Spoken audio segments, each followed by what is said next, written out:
Hi, my name is Heather, and today I'm going to share with you my tips and tricks to help you finish that project.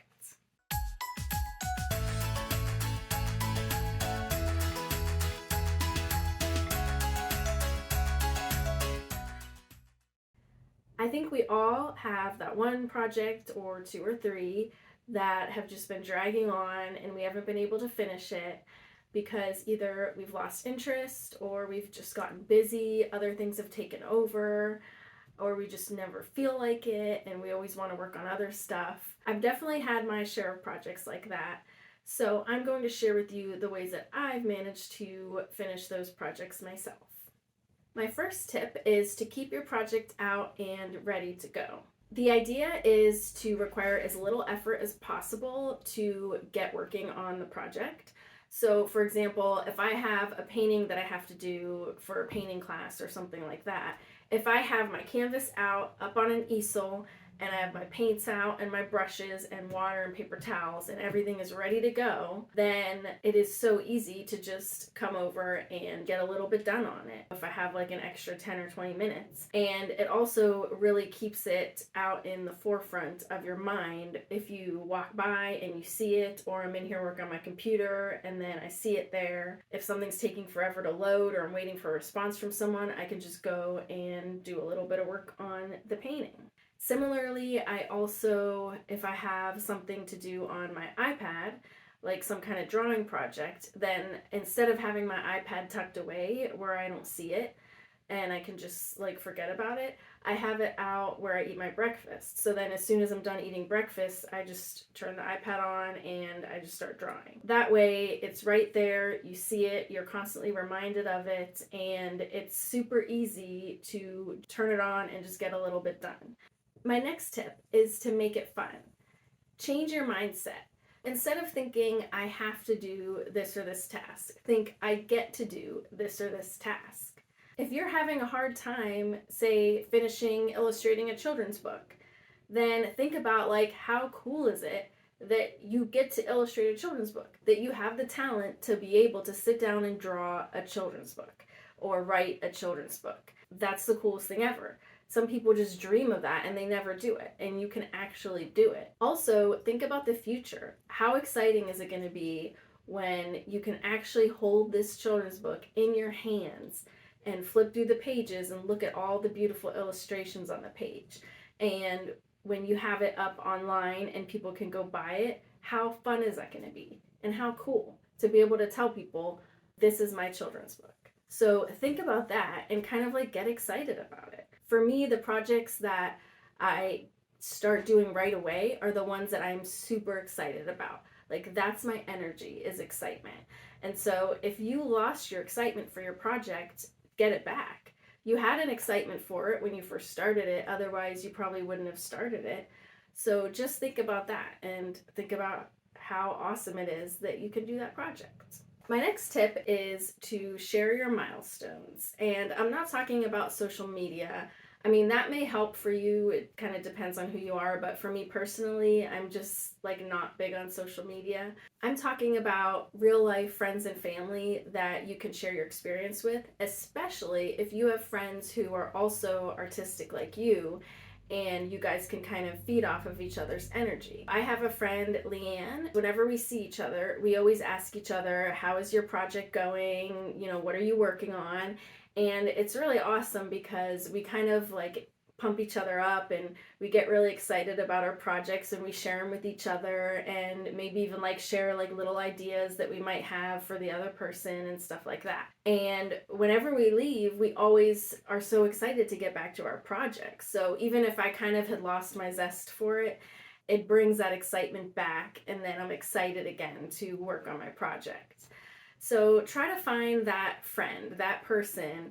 If you think of your friends and the people you know, is there a certain person that you know that has this energy and this excitement, who motivates you, loves to share your successes with you and your progress? So if you have that person in your life, definitely use it, because that is really going to help you and you guys can help each other. My next tip is that if you're stuck on the project for some reason, then talk about it. You might not even realize that you're stuck. This happened to me. I was working on Mouse's Great Discovery and I hadn't worked on it in months. I wasn't really sure why. For some reason, I was just kind of dreading it. And then I saw my friend Christy. She's a writer, and she asked me how Mouse's Great Discovery was going, and I was like, well, it's been a while, I haven't worked on it. And then I just kind of started talking to her about it, and I said, well, there's this one page that I just really don't like, and I don't understand why. And I showed her the page, and she was like, well, I know why. It's because he has his back to the rest of the page and is kind of blocking everything off. And she was like, why don't you change the layout so it's more open? And it just got me thinking about it and fixed my problem. So she had an idea for a better layout, and then I went home reinvigorated, and I finished that page up. Talking to someone else really did help, and it even helped me to see why I was stuck when I didn't even know that I was. My next suggestion is to have some kind of an art group weekly or monthly where you can work on your projects with some other creative friends. You can get some progress done on it and also just make it fun. That was one thing that really helped me towards the end with Mouse's Great Discovery. Sometimes it just takes a really long time to illustrate a children's book, and sometimes towards the end it's just hard to just finish that last bit. And I had a monthly meetup with some friends of mine who are also artsy, and we would all just work on our personal projects. Because you have it scheduled with friends, you won't just be like, oh, I don't feel like working on it. You'll go to see your friends and bring yummy snacks and drinks and stuff. You know, it just makes it more fun while you're working on it. And then they can get some of their stuff done too that maybe they've been putting off. This really helped me to finish some of those last illustrations, and I definitely suggest it. My next tip is to just try to keep your projects small or quick if possible. It might be fun to come up with some huge project that would like take forever to finish, but personally, at least with me, I lose interest if it's taking too long to finish a project. So for me, I try to do projects that I can get done quicker. So just kind of keep that in mind when you're like planning out your project, or you could also kind of break it up into little mini projects. For example, with a children's book, it is good to kind of think of each page as its own little mini project that then you can finish and be like, woohoo, I finished this one. Then move on to the next one, and it's a new thing to be excited about. You are going to have more energy to do the project in the beginning when it's shiny and new and still exciting. Another example is like with my Etsy shop. Rather than try to add 100 product listings, I would kind of break it up and be like, okay, my project right now, what I'm focusing on right now is to add like 10 more canvas listings, and that's my project. And then once that's done, forget about canvas listings, forget about Etsy, focus on something completely different. Because when it's just the same thing over and over, and then it's like, okay, now I'm going to make 10 more canvas listings, that just gets to be monotonous. So then forget about Etsy, start something new, like a children's book. And then when that's done, do something completely different.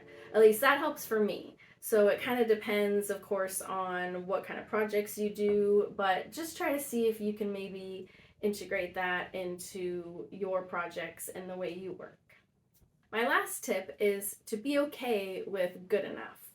Your project doesn't need to be perfect. I'm still not 100% happy with Mouse's Great Discovery, but I mean, that's fine because I needed to just finish the project and just get it done and get it out so that I could work on other stuff.